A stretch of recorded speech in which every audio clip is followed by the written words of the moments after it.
Hello, this is Mrs. Wild from WCA Physics, and we're looking at Unit 5, Lesson 2 on comparing waves.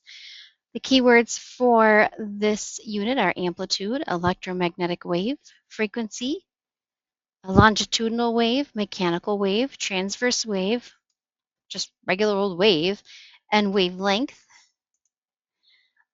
So usually when I start teaching about electromagnetic waves, I like to start with harmonic motion. This lesson doesn't really get into harmonic motion, but I do want to kind of give that as a background real quick.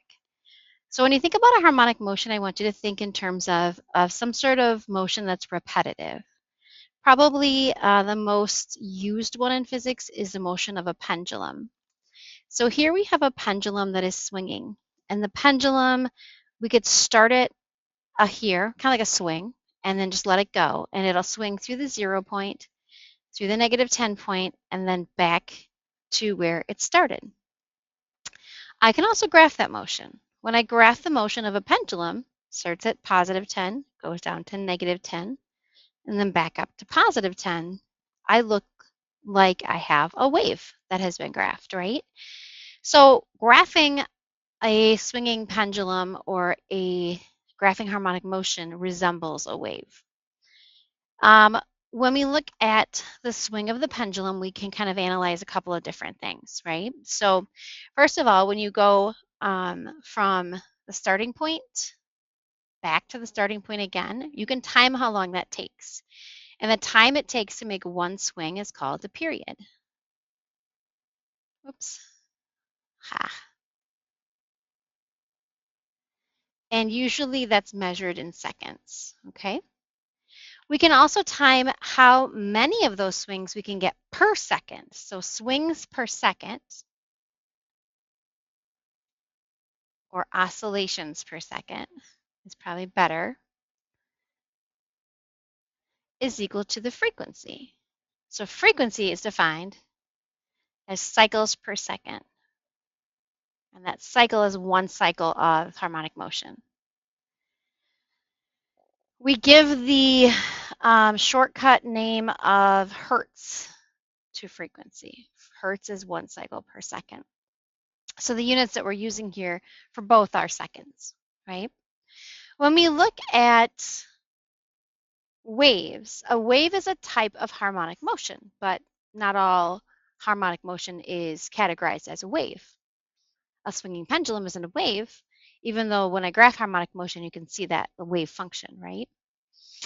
Types of waves you might be familiar with are things like earthquake waves.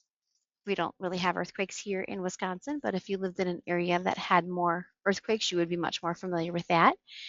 Um, Waves on a body of water, and also sound waves. It's another example. You can't see them, but we hear them. Those are all what we call mechanical waves. Mechanical waves means that they're carried by the oscillation of a medium. That medium could be air, water, a musical instrument. It could be anything that vibrates, that carries that vibration from one point to another. You can see that in this other picture that I have here of a pebble being dropped into a pond. So the disturbance or the oscillation occurs right here where the pebble makes contact with the pond. The wave energy is then carried outwards in all directions through the medium of water. The oscillation vibrates the medium of water and carries that energy outwards until it dissipates through friction. And there's fluid friction through water, so it's still friction. So the farther and farther you get away from that center point, the lower those like wave heights will be. And it's kind of like that's the point of disturbance, right? We'll talk a little bit later about what a wave pulse is, and that's kind of equivalent to a wave pulse. The other type of wave that we have are electromagnetic waves. Electromagnetic waves don't need a medium. They self-propagate. And we'll talk later about, not today, but a different time about how that happens. When we look at electromagnetic waves, they all travel at the same speed in a vacuum. So they don't have differences in speed in a vacuum. They do have differences in speed when we talk about traveling through different media, so that'll come up later. But they do have different frequencies, and the frequency is directly related to the color. Frequency, we defined that already. We said that frequency was the number of cycles per second, right? So the number of wave swings or pendulum swings per second. If I'm thinking of an electromagnetic wave, what I'm really more concerned about isn't necessarily, I'm just going to delete some of these, okay, isn't necessarily swings per second, but I can imagine that there's a little tiny person with a timer standing at an imaginary finish line. And as the waves are moving from left to right here, that person is going to count the number of wave crests that pass by them every second. Every time a crest passes by, they say one, and then two, and then three. And after a second, which because they're so tiny takes a long time on their little imaginary timer, they can count the number of waves per second. As you can probably see here, the shorter the wavelength, the more waves per second you're going to get. So wavelength is this. It's from crest, the measure from crest to crest, right? In the blue wave, that wavelength is much shorter, so you're going to get more of those crests that pass by this imaginary person every second than you're going to get with the red wave. And that's true for the colors of light that we have. Red light has a much lower frequency than blue light, has a longer wavelength and lower frequency. Blue light has a shorter wavelength and higher frequency. In fact, wavelength, which we use the Greek letter lambda to represent, if I increase the wavelength, I automatically decrease the frequency. That's the relationship. They are inversely proportional to each other. So we have two main types of wave. We have compressional waves and we have transverse waves. In a compressional wave, like this person who's holding a slinky, you can imagine somebody else is over here holding the other end of the slinky or it's mounted or something. If they just like push that slinky a little bit, this wave of energy is going to move through the slinky. It's going to alternately have some areas that are squished together and some areas that are stretched out. The areas that are squished are called compression, and the areas that are stretched out are called, well, in terms of sound waves, they're called rarefaction. What's really happening is changes in air pressure when you're talking about sound, right?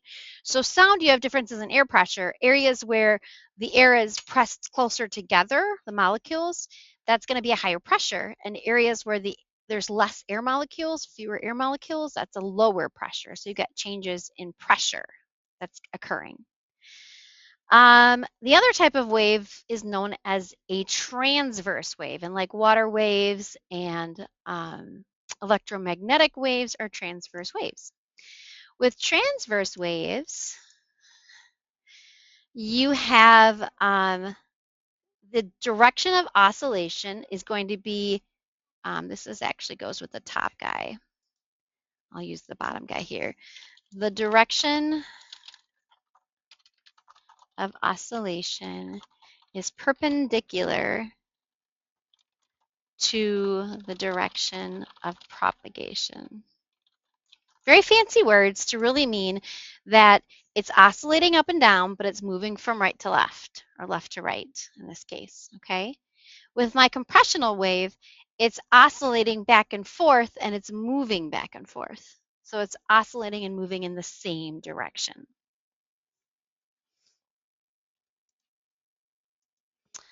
Light waves are a type of transverse wave. They oscillate and move in the same direction. The wavelength of light determines the frequency. We look and see visible light, but it just makes up a small portion of the electromagnetic spectrum. The shortest waves are gamma rays, and the longest waves are radio waves.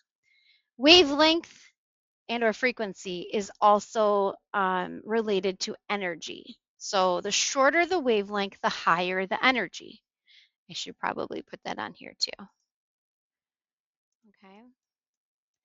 So if I have an higher wavelength, I'm going to have a lower energy.